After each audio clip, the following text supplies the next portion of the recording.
Legislativo, Executivo, Senado, STF, Ministério Público. Meu Deus, velho, eu aposto que você também vê as notícias e não entende absolutamente nada. Você sabe como funciona a política no Brasil? Olá, meus queridos amigos, tudo bem com vocês? Eu sou o Felipe Castellari, muito bonito, e eu vi lá no meu Instagram, @FelipeCastellari, que você pode seguir lá. Muita gente comentando, pedindo um vídeo sobre a situação política, sobre como funciona a política no Brasil. Eu resolvi atendê-los. Eles pediram lá no meu Instagram e eu sempre olho lá, só fotos maravilhosas. Me sigam lá. E o nosso país está passando por uma das maiores crises políticas de sua história. Todo dia descobre algum escândalo novo de corrupção. E um monte de políticos e empresários estão indo para a cadeia. E uma porrada de outros estão sendo investigados. Aí um desses caras vai lá e faz a famosa delação premiada, que basicamente é entregar todo mundo que tá no esquema em troca de uma diminuição na sua pena. Aí por causa da delação descobrimos que aquela corrupção é ainda maior. Aí você fica, porra, como é que... E agora? Mas a questão é, você por acaso entende tudo que está sendo noticiado? Porque é extremamente fácil se perder no meio de várias nomenclaturas que você não faz ideia do que significam. Falam de Congresso Nacional, STF, Ministério Público. Velho, é tanta sigla que fica difícil entender quem manda em quem decide o quê, quem prende quem. E a questão é que precisamos entender isso, porque são essas pessoas e instituições que vão definir o que vai acontecer com o Brasil daqui pra frente. E é isso que eu vou tentar explicar nesse vídeo de uma maneira bem simples. Não é pra se aprofundar, é pra ser simples pra você entender como o governo brasileiro funciona, ou como ele deveria funcionar. Nosso sistema de governo aqui no Brasil se chama presidencialismo. É aí fácil. Só que isso não quer dizer que o presidente manda em tudo. Ele é obviamente a pessoa mais importante do governo, mas ele não tem poderes absolutos. Porque caso ele tivesse, ele seria um ditador, igual o gordinho lá da Coreia do Norte, que gosta de soltar míssil na cabeça dos outros, igual a esse cara. O nosso Estado brasileiro é formado por algo que você já deve ter ouvido falar na escola ou em algum momento da sua vida: os três poderes! E pra você entender melhor como funciona a divisão desses três poderes, vamos fazer de conta que estamos falando de uma empresa que tem 3 diretorias diferentes. A primeira diretoria se chama Poder Executivo, que basicamente administra essa empresa, ou seja, administra o Brasil. Nossa segunda diretoria é chamada de Poder Legislativo, e é a parte da empresa que define as regras por ali. Como por exemplo, sexta-feira é dia de usar casual e também não pode matar o coleguinha da outra baia. Então é claro, as regras dessa empresa são equivalentes às leis do nosso país. E se rolar algum conflito por causa dessas regras, né, as leis, quem vai cuidar dessa treta é a nossa terceira diretoria, chamada Poder Judiciário. Até aqui tudo bem tranquilo, certo? Só que a questão é que essas 3 diretorias não tem só uma ou 2 pessoas trabalhando nelas. Na verdade, o que não falta dentro de cada uma dessas diretorias são gerentes e coordenadores. Então vamos olhar os principais departamentos de cada uma dessas diretorias, porque aí você vai começar a entender melhor como elas funcionam. O grande chefe da nossa primeira diretoria, da diretoria do Poder Executivo, é o nosso presidente. O presidente da nossa empresa, né? Ou seja, o presidente do Brasil. Que tem um monte de gente assessorando ele. Tem assessor pessoal, secretário da comunicação, assessor especial, enfim. Mas o que importa aqui pra gente são os ministérios. Se estamos pensando no Poder Executivo como uma das diretorias da nossa empresa Brasil, então os ministros desses ministérios seriam tipo gerentes nomeados pelo presidente para cuidar de determinadas áreas da empresa. Por exemplo, teria o ministro do RH, que iria gerenciar ali toda a questão do RH na empresa. No Brasil temos coisa como o ministro da Educação, que cuida das escolas e universidades, o ministro da Fazenda, que é o gerente da economia do país, e por aí vai. Então calma, não ache que o ministro da Fazenda cuida da qualidade dos nossos bois e vacas no Brasil. Não. Então esse é o Poder Executivo. Agora vamos ver outra diretoria chamada de Poder Legislativo. Essa diretoria é o nosso Congresso Nacional, que fica naquele prédio que todo mundo conhece, as 2 torres e as bolas, né? E o Congresso na nossa empresa é um departamento que tem 2 equipes diferentes, com 513 deputados de um lado e 81 senadores do outro. São essas pessoas que fazem as regras da nossa empresa, ou seja, as leis do nosso país. E esses caras são importantes pra cacete. Além disso, muita coisa que o presidente da nossa empresa quiser fazer precisa ser aprovado pelo Congresso. Por exemplo, o presidente da nossa empresa acorda e fala assim: não, a partir de hoje todo mundo vai usar roupa rosa na empresa aqui na segunda-feira. Segunda é o dia da roupa rosa. Não é assim que funciona, porque o projeto dessa lei precisa antes passar pelo Congresso. Aí lá rola uma votação pra ver se ela é aprovada ou não. Porém, o presidente também pode fazer um negócio chamado medida provisória, que é algo que precisa começar a ser cumprido imediatamente. Por exemplo, no caso que eu citei, na próxima segunda-feira, todas as pessoas teriam que estar de roupa rosa, senão ia ter problema. Só que essa medida provisória só se torna uma lei se o Congresso aprovar essa medida. E eles podem não aprovar. Aí, nesse caso, as pessoas voltariam a usar qualquer tipo de cor de roupa na segunda-feira. Só que isso é uma mão de via dupla, porque o presidente também tem o poder de vetar alguma lei que foi aprovada pelos senadores e deputados do Congresso. Agora, se temos uma diretoria que faz todas as regras, regras e tudo mais, a gente vai precisar de outra diretoria para ter certeza e garantir que essas leis sejam cumpridas. E aí que entra a nossa terceira diretoria, que é o Poder Judiciário. O Poder Judiciário tem vários departamentos, só que o mais importante deles é o Supremo Tribunal Federal, o famoso STF que vocês ouvem direto aí nas notícias. Ele tem 11 membros que são chamados de ministros, só que não é igual aos ministros do Ministério da Educação e tudo mais do Poder Executivo. Esses caras são juízes. O Supremo Tribunal Federal, como o nome já diz, é supremo, é o mais foda, é o mais top. Agora, abaixo dele existem vários outros tribunais. Tem o Superior Tribunal Eleitoral, Tribunal Superior do Trabalho e vários outros tribunais, cada um cuidando de um assunto específico e que formam o Poder Judiciário. Tá, Cassaro, mas e a Polícia Federal, que tá toda hora nas notícias saindo com malas e computadores da casa de político, e tem o japonês da Federal? Quem são esses caras? Aonde eles se encaixam nessa hierarquia? Apesar de ser uma força policial, a Polícia Federal está ligada ao Poder Executivo, porque ela é subordinada ao Ministério da Justiça. Lembra dos ministérios? Então, ela é subordinada ao Ministério da Justiça. Então, ficou claro, temos as nossas 3 diretorias, né? O Poder Executivo, o Legislativo e o Judicial da nossa empresa, chamada Governo Federal do Brasil. Só que aí temos uma pegadinha, porque existe um órgão independente do governo, chamado Ministério Público Federal, que tem a função de basicamente ficar de olho no que a galera de cada uma dessas 3 diretorias estão fazendo. É tipo um fiscal da empresa que fica de olho nas diretorias e nos diretores. Quem comanda o Ministério Público é o Procurador-Geral da República. Se o presidente, um senador ou um ministro comete algum tipo de crime, é o Procurador-Geral da República que cai matando em cima do desgraçado. Obviamente, o Ministério Público precisa de liberdade total para fazer o seu trabalho. Inclusive, eles também podem acionar a Polícia Federal para alguma investigação, só que o Ministério Público não é visto como um quarto poder. Então temos as nossas 3 diretorias e o fiscal, que é o Ministério Público. Se você está se perguntando, essa ideia de dividir tudo em 3 poderes não é ideia nossa. Esse pensamento rola desde a Grécia Antiga e ganhou uma versão moderna, que é a teoria de tripartição dos poderes, de um filósofo francês chamado Montesquieu. E hoje isso é usado em vários países do mundo porque é um sistema que pode funcionar bem demais, ou na teoria deveria funcionar. É como se fosse um triângulo. Os 3 poderes ficam equilibrados e cada um deles é fiscalizado pelos outros 2. Mas como funciona essa fiscalização, Castanhari? Para vocês entenderem, vamos fingir que eu sou o presidente da nossa empresa Brasil Limitada. Eu concorri pelo PN, Partido Nostalgia, e eu ganhei. Ganhei logo no primeiro turno porque eu prometi trazer a TV Globinho de volta. Todo mundo votou em mim. Então agora eu sou o presidente Castanhari, chefe de governo e chefe de estado. O quê? Chefe de governo e chefe de estado? Como assim? É porque essas duas coisas são diferentes. O chefe de estado é o maior representante público de um estado. Só que às vezes esse cara pode não ter nenhum tipo de poder administrativo. E o chefe do governo é o chefe que manda na diretoria do executivo dessa empresa, no caso do país. Parece complicado, mas vocês já viram isso em outros países, vocês só não sabiam que era dessa maneira. Como por exemplo, na Inglaterra. Lá o chefe de estado é a rainha, porque é ela quem representa o estado inglês. Só que ela não apita muita coisa, porque quem manda mesmo no governo é o primeiro-ministro, que é o chefe de governo, do executivo. Aqui no Brasil, como rola em vários outros países presidencialistas, as duas funções são exercidas pelo presidente, que é o chefe de estado e também o chefe do governo. Tudo beleza, só que aí eu virei presidente e descobriram que...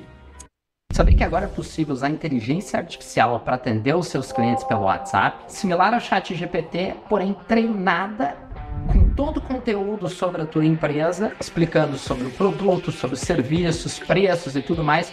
Você treina essa inteligência artificial e ela vai ficar lá dentro do WhatsApp da tua empresa, atendendo os teus clientes junto com a tua equipe. Quer dar uma olhadinha como isso funciona? Vem aqui que eu vou te mostrar. Dentro do Undertalk, nossa ferramenta de criação de chatbots para WhatsApp, você encontra também a opção de criar um agente IA personalizado. Esse recurso permite que você crie um atendente virtual, que atua exatamente como funcionário da sua empresa, podendo ser treinado para atender seus clientes de forma que você deseja. O processo é super fácil, conta com apenas 3 etapas. Definição do perfil, onde você tem a liberdade de moldar a personalidade da sua IA. Nessa etapa você constrói a identidade dela, escolhendo o nome, a foto, forma de comunicação, setor de atuação e um descritivo de como ela deve ser. O objetivo aqui é criar um perfil que capture perfeitamente o comportamento que esse agente IA deve ter. Assim como você faria...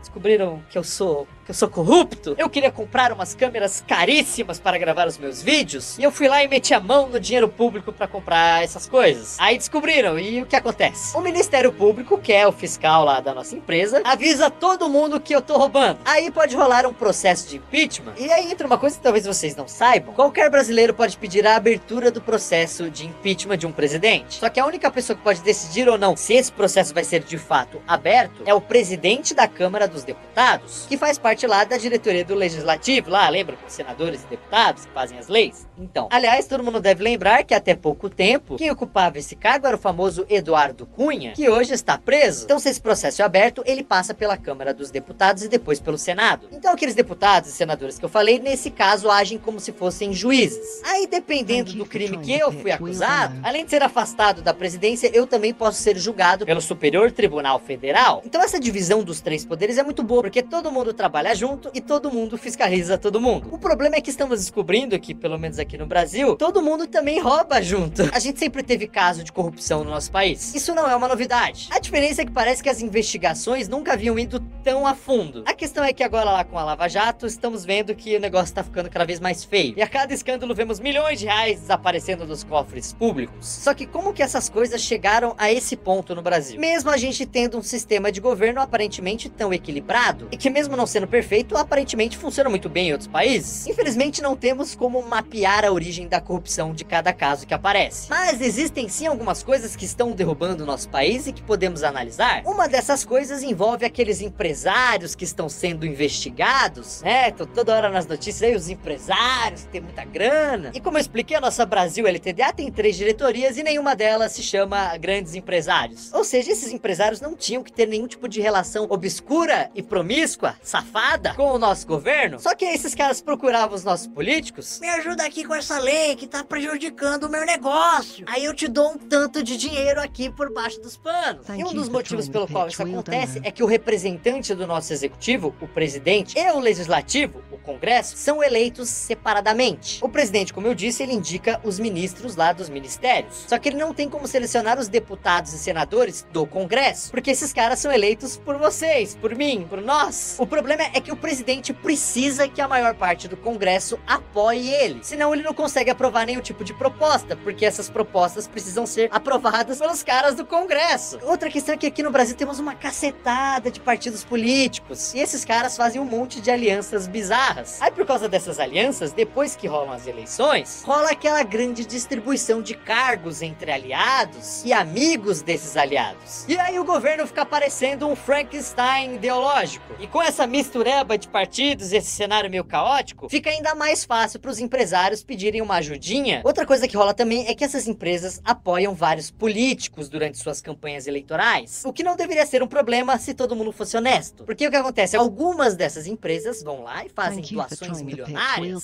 Todos os candidatos, é festa. Porque aí qualquer um que for eleito já assume o cargo com o rabo preso, devendo favores para essas empresas. Ou seja, por causa disso, esse sistema começou meio que a desandar. E por favor, não me entendam mal. Isso não quer dizer que os empresários são todos malvadões e os políticos são virgens que foram corrompidas. Porque se alguma pessoa do governo ficar sabendo de algum esquema de corrupção, ela tem a obrigação de avisar o Ministério Público, o fiscal. Só que muita gente do governo faz exatamente o contrário. Eles ou pegam a parte deles e ficam na boa, ou eles negociam o silêncio deles. Então tem presidente, tem ministro, senador, deputado, procurador, juiz, toda essa galera sendo investigado. E eu sei que é clichê, mas eu preciso falar isso. Vocês sabem, né, de que bolso que sai toda essa grana desviada, todo esse dinheiro de corrupção, né? Vocês sabem. É a nossa grana que deveria estar sendo usada para construir escolas, hospitais, melhorar a sua qualidade de vida, ou principalmente a vida de pessoas que estão em situações bem precárias aqui em nosso país. Só que essa grana tá pagando reforma na casa de senador, jatinho de prefeito, férias de deputado, aposentadoria de ministro. E como isso pode mudar, você me pergunta? Bem, se o nosso governo, como eu disse, é uma empresa, correto? E você acha que você é só um peão que trabalha para essa empresa, você está muito enganado. Porque você, eu, somos sócios dessa empresa. As 3 diretorias, o fiscal, todo mundo trabalha pra gente. Então o poder de mudar isso está em nossas mãos. Dê uma olhadinha de novo nos 3 poderes. O grande lance de uma democracia é que a gente escolhe as pessoas que ocupam os principais cargos desses 3 poderes, dessas 3 diretorias. E é assim que a gente pode tentar mudar esse país, escolhendo direito essas pessoas. Muita gente que está assistindo esse vídeo agora vai votar pela sua primeira vez ano que vem, pelo menos para presidente. Então voltemos para o clichê. Por favor, analisem o seu candidato. Veja as propostas. E no Brasil não basta só isso. Veja também se seu candidato é uma pessoa honesta, se nunca esteve